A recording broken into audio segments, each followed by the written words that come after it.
On a tous connu cette situation des amis ou de la famille qui viennent passer quelques jours à la maison et on aimerait bien pouvoir leur prêter une clé, mais on n'en a pas sous la main.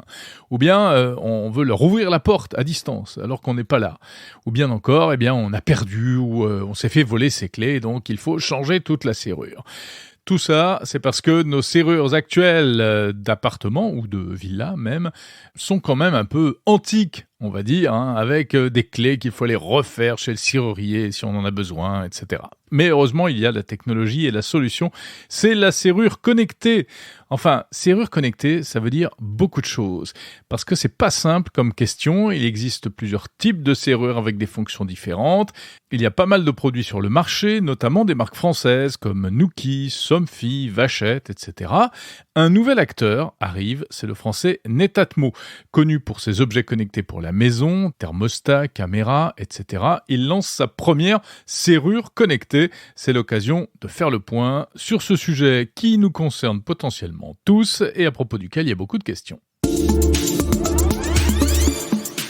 Bonjour Florian Deleuil. Bonjour. Vous êtes vice-président de Netatmo Legrand, chargé du développement des produits. Tout à fait, c'est ça. La serrure connectée, c'est un produit un peu particulier, je dirais, parce que ça touche à la sécurité du logement. Donc il y a des questions de sécurité qui se posent, des questions aussi de fonctionnalité. Est-ce que vous pouvez nous présenter quelles sont les caractéristiques de votre nouvelle serrure connectée ? Donc avec cette serrure connectée, nous avons vraiment voulu rendre l'accès à votre maison le plus sûr et le plus flexible possible. Donc cette serrure connectée, cette serrure intelligente, dirais-je, parce qu'on verra, elle n'est pas tout à fait connectée, est une serrure qui vient avec des clés digitales, mais qui restent physiques, qui vous permet d'ouvrir votre porte, mais de garder, donc avec votre téléphone, puisque c'est un produit intelligent, mais aussi avec des vraies clés que vous allez pouvoir... Des petites clés en plastique ou en métal ? Alors, elles sont en métal, et que vous allez pouvoir configurer dans votre application, donner à vos proches, mais que vous allez pouvoir enlever aussi. En cas de perte, en cas de vol de votre sac à main, typiquement, vous allez pouvoir désactiver une clé en particulier, et donc vous n'aurez plus besoin de changer votre serrure à chaque fois qu'il y a un doute. D'accord. Alors vous dites, elle n'est pas tout à fait connectée. En fait, quel est l'intérêt de ce type de produit ? Pourquoi je remplacerais ma serrure classique par une serrure connectée ou semi-connectée comme celle-là ? Elle est intelligente parce qu'en fait, elle ne parle pas à Internet. Elle parle en Bluetooth à son téléphone qui devient une interface de configuration. Vous devenez un vrai serrurier. Donc l'avantage, comme je le disais, c'est vraiment d'avoir le contrôle sur la production de clés. Plus besoin d'aller chez le serrurier. D'ouvrir avec son téléphone. Donc plus de portes claquées. Je sors de chez moi, j'oublie mes clés, je claque la porte, je peux réouvrir. Si j'ai mon téléphone. Si vous prenez le téléphone du voisin que vous loguez sur son compte, vous allez pouvoir... Sur votre compte, pardon. Vous allez pouvoir ouvrir la porte. Mais vous allez pouvoir aussi envoyer une invitation à un invité de dernière minute qui se pointe sur votre palier et qui dit je suis arrivé et vous n'êtes pas là. Donc vous allez pouvoir créer dans l'application un lien, lui envoyer, et ce lien permettra d'ouvrir en Bluetooth la porte. Ah ouais, c'est tout l'intérêt de la chose. Exactement. Alors malgré tout, pas de capteur d'empreinte digitale, pas de clavier pour taper un code. Tout à fait. Ça, vous avez fait l'impasse là-dessus. Pour quelle raison ? Alors nous, ce qu'on a voulu régler comme problème, c'est vraiment de se dire aujourd'hui quel est l'usage. Voilà, la mission de Netatmo, c'est de démocratiser la maison intelligente. Donc il faut savoir à quoi ça sert. Pourquoi changer les habitudes ? Aujourd'hui, le digicode, un code, c'est quelque chose qui est facilement interceptable. C'est quelque chose qu'on va pas souvent changer. Aujourd'hui, finalement, ce qu'il y a dans la clé, c'est un code. Sauf qu'au lieu de faire 4 chiffres, il en fait plus de 200. Et il est unique à chaque clé. Donc, on peut révoquer si on l'a perdu. Quant à la technologie d'empreinte digitale, ça rentrait dans le scénario à la mission impossible. C'est assez falsifiable maintenant.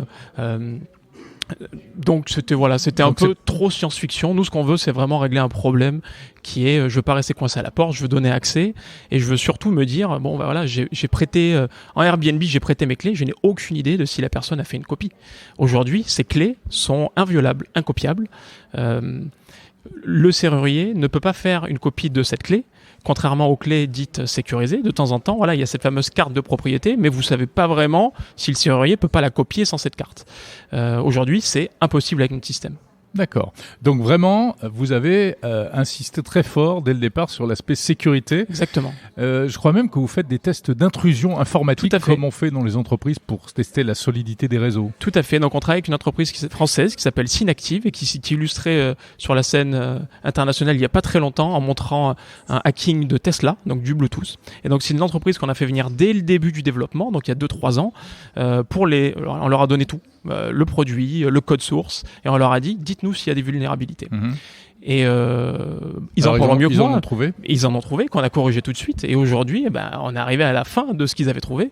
Et ils ont vraiment apprécié notre approche. Comme je le disais, c'est pas un produit connecté, c'est un produit intelligent dans le sens où il ne parle pas à Internet. Parce que finalement, une serrure, on n'a pas besoin de parler à Internet. On n'est pas là pour faire parler à Internet l'ensemble de la maison. On le fait quand il y a besoin. Sauf que sur une serrure, il n'y a pas besoin. Donc il faut être à proximité pour pouvoir lui parler. C'est du Bluetooth. Alors néanmoins, la serrure est compatible avec le système Apple HomeKit. Tout à fait. Qu'est-ce que ça apporte ? Alors, Apple HomeKit, ça apporte pour les utilisateurs d'Apple la possibilité d'utiliser des raccourcis de ce qu'on appelle l'application maison, qui n'est pas l'application Netatmo, qui est l'application d'Apple. Donc ça permet par exemple d'ouvrir avec son Apple Watch. D'accord. Je peux ouvrir la porte de chez moi avec mon Apple Watch. Tout à fait. Pratique, quand même. C'est sympa. Sympa. En revanche, ce n'est pas compatible avec les assistants vocaux, Alexa, Google. Non, parce que ces assistants vocaux, jusqu'à présent, ils étaient cloud to cloud, donc il fallait un accès à Internet. Et encore une fois, on a dit que cette serrure n'était pas connectée à Internet pour des raisons de design et de sécurité. Et puis on s'est dit, voilà, les assistants vocaux, ouvrir sa porte à la voix, c'est pas vraiment l'usage qu'on voulait répondre. Malgré tout, alors les serrures connectées, ça existe depuis un certain temps, mais on a l'impression que c'est un marché qui ne décolle pas vraiment. Parce que c'est vrai qu'il y a beaucoup de réticence au fait de changer sa serrure, c'est la porte d'entrée de chez soi. Est-ce que vous pensez arriver à convaincre les utilisateurs avec votre produit aujourd'hui ? C'est justement toute la réflexion qu'on a faite. On s'est demandé pourquoi les offres existantes finalement n'étaient pas encore démocratisées. D'où notre approche un peu différente, en se disant c'est un produit qui n'est pas directement connecté à Internet, c'est un produit qui garde des vraies clés physiques, c'est un produit extrêmement sécurisé. Donc on espère bien résoudre des vrais problèmes utilisateurs comme la porte claquée, que les autres résolvaient aussi, et la perte de clés qui avant faisait changer toute la serrure. Vous l'avez dit, on le répète, il y a des clés, mais elles ne sont pas absolument indispensables. Elles sont pas indispensables, elles sont recommandées, puisque c'est un usage, vous devenez votre serrurier, mais une serrurier, il produit des clés. En revanche, si vous voulez l'utiliser uniquement avec votre téléphone, c'est tout à fait possible. D'accord. Oui, parce que c'est ça qui est pratique aussi. Je rentre des courses avec les bras chargés, etc. Si je peux éviter de sortir mon trousseau de clés... Alors, il faudra sortir son téléphone ou sa montre, appuyer sur... on peut mettre un petit raccourci sur la montre. On peut le faire après avoir couru. C'est assez sympa d'aller courir sans clé. En effet, c'est vrai, on est plus léger. Elle coûte 379 €, cette serrure. Une des difficultés également souvent pour les serrures connectées, c'est l'installation et la compatibilité avec les systèmes de porte, parce qu'en fait, c'est pas vraiment standard tous ces trucs-là.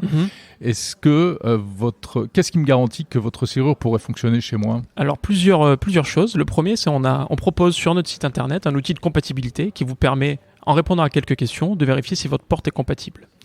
De manière plus générale, ce qu'on a fait, c'est qu'on s'est basé sur un standard appelé l'Eurocylindre, qui est le standard majoritaire en Europe. Et on a fait tout un système de rallonge à l'intérieur du produit qui permet d'ajuster le cylindre. Donc il faut bien faire la différence entre la serrure et le cylindre, donc qui permet d'ajouter le cylindre de la serrure à la parfaite taille de votre porte. Donc aujourd'hui on peut aller jusqu'à une porte de 10 cm à peu près, ce qui couvre une grande majorité des portes. Ça fonctionne aussi avec les portes blindées ou qui ont des systèmes d'ancrage en haut et en bas ? Exactement, avec les systèmes dits à relevage où il faut monter la poignée, et les systèmes à multipoints, d'où notre approche aussi de ne pas faire un moteur qui tourne pour vous une clé. Voilà, c'est la question que j'allais vous poser. Elle n'est pas motorisée votre serrure ? Elle n'est pas motorisée, exactement, parce que les portes motorisées, les serrures motorisées ne fonctionnent pas avec les systèmes où il faut monter la poignée par exemple. En plus de ça, un système motorisé va consommer beaucoup plus de piles. Aujourd'hui, la durée de vie, qui était un point bloquant où il faut changer ses piles tous les 3 mois, aujourd'hui finalement, en ayant le fait d'utiliser votre poignée pour continuer d'alimenter finalement ce mouvement mécanique, va vous permettre d'économiser aussi de la vie de pile. Donc on promet une vie de pile au moins d'1 an. D'accord. Qu'est-ce qui fait que ma porte pourrait ne pas être compatible ? Si elle est trop épaisse, plus de 10 cm, ou si elle ne se base pas sur le standard Eurocylindre. Ok. Ça marche aussi avec les portes qu'on trouve à l'étranger, dans d'autres pays. En Europe. Comme son nom l'indique, Okay. Eurocylindre, c'est une norme européenne. Alors, il y a des endroits en Amérique du Nord, non. En Amérique du Nord, non. Non. C'est un autre standard. Donc, évidemment, aujourd'hui, si ce Canada, produit... non. Non. Il faut un Eurocylindre. Voilà, les auditeurs canadiens de Monde Numérique ne pourront pas acheter la serrure Netatmo. Sauf s'ils ont un Eurocylindre, ce que j'aimerais. Alors un jour, si le produit réussit, ce qu'on nous souhaite, évidemment qu'on pourra décliner cette technologie dans d'autres formats mécaniques, parce qu'il s'agit juste de changer la forme de la serrure au final. Oui, bien sûr. Il faut la faire installer par un installateur, ou on peut se débrouiller. Alors comme tous les produits Netatmo, c'est des produits assez simples à utiliser et installer, qu'on peut faire soi-même. Si on n'a pas confiance en soi, ou si on n'a pas envie de s'embêter, on peut évidemment faire appel à des installateurs. Aujourd'hui, ce qu'il faut savoir, c'est que pour changer un cylindre d'une serrure, c'est une vis à enlever. Donc on enlève une vis sur le côté de sa porte, on retire l'ancien cylindre, on met le cylindre Netatmo, on remet la vis, trop abîmé, la vis, et c'est fini. Voilà, il faut pas trop forcer, mais effectivement. Donc c'est une vis. En théorie, c'est une vis. Ça fait partie des produits Netatmo les plus simples à installer. C'est un peu, on touche pas à l'électricité par exemple. Donc voilà, c'est un peu plus rassurant. Malgré tout, vous l'avez dit, il y a une pile à l'intérieur. Il y en a 4. Ok. Et ça donne une autonomie de combien ? À peu près 1 an. Selon l'usage. Pas besoin de la changer pendant 1 an. Voilà, pas besoin de la changer pendant 1 an. Alors, ce qu'on a fait, c'est évidemment, le produit vous enverra des alertes si vous arrivez en fin de pile. Ouais. Et si vraiment vous avez installé ça dans une maison secondaire, vous n'y êtes pas pendant 2 ans, la pile s'est vidée pour je ne sais quelle raison. Voilà, en cas d'extrême urgence, à l'extérieur, on a un petit port USB qui vous permet de mettre une power bank ou de brancher un téléphone qui a une charge inverse et qui va réveiller le produit pour que vous puissiez quand même rentrer. D'accord. Oui, parce que c'est effectivement l'une des craintes qu'on peut avoir. Exactement. Parfois. On se dit, zut, j'ai une serrure connectée, mais si elle tombe en panne, je peux plus rentrer chez moi. Exactement. Donc on a voulu concilier toutes ces craintes, à la fois la crainte de la batterie, la crainte de la durée de vie, la crainte de que fais-je si j'ai perdu ma clé physique, et on est arrivé avec un produit qui est un peu différent de ce qu'on trouve. Et on espère de démocratiser enfin la serrure connectée. Florian Deleuil, cette serrure connectée avait été présentée au CES de Las Vegas de 2020. Tout à fait. Il a fallu 3 ans pour la mettre au point. Les bonnes choses prennent du temps. Déjà, on a le luxe de pouvoir prendre ce temps et on voulait arriver avec un produit qui est parfait. Un produit en termes de qualité, en termes de concept produit, en termes de fonctionnalité. Donc, on a pris le temps de la tester avec des professionnels, à la fois mécaniquement. Le produit respecte les plus hauts standards de sécurité mécanique avec des goupilles anti-perçage, par exemple. C'est un cylindre en acier inoxydable. À la fois en cybersécurité, j'en ai parlé tout à l'heure avec notre partenaire Synactive, et à la fois en termes d'utilisation. Donc il y a plusieurs clients Netatmo qui ont déjà le produit, qui le testent secrètement depuis plusieurs mois, et on les écoute et on fait les petits ajustements nécessaires à sortir un produit parfait. Alors vous êtes réputé pour les produits qu'on connaît déjà, thermostat, thermomètre, caméra, etc. Mais pas sur les serrures. Exactement. On ne connaît pas vraiment votre expertise dans ce domaine. C'est quand même un territoire un peu nouveau pour vous. C'est pour ça qu'on a pris du temps. Encore une fois, la philosophie Netatmo, c'est vraiment de faire quelque chose quand on pense pouvoir apporter quelque chose de nouveau sur le marché. Ça a pris du temps, mais on est là. On a mis en place un process de qualité justement pour faire en sorte que les produits soient robustes, soient à la qualité attendue. Donc c'est de l'orfèvrerie, mais aujourd'hui, on est fiers enfin de pouvoir le lancer. Merci Florian Deleuil, vice-président de Netatmo, le grand en charge des produits.